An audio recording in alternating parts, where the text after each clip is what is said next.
தடைகள் எனக்கு இருக்கு, ஆனாலும் இந்த தடைகள் எல்லாம் எப்போ மாறப்போகுது என்று நீங்க நினைத்து கொண்டிருக்கலாம்.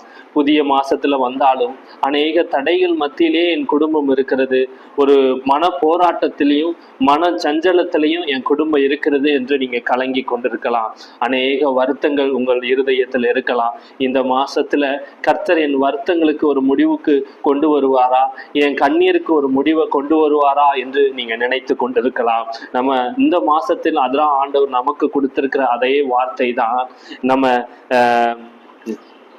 ஆதியாகமம் 41ஆம் அதிகாரத்துல 51வது வசனத்தின் மூலியமாக கர்த்தர் நமக்கு அந்த வாக்கு தத்தத்தை கொடுக்கிறார்.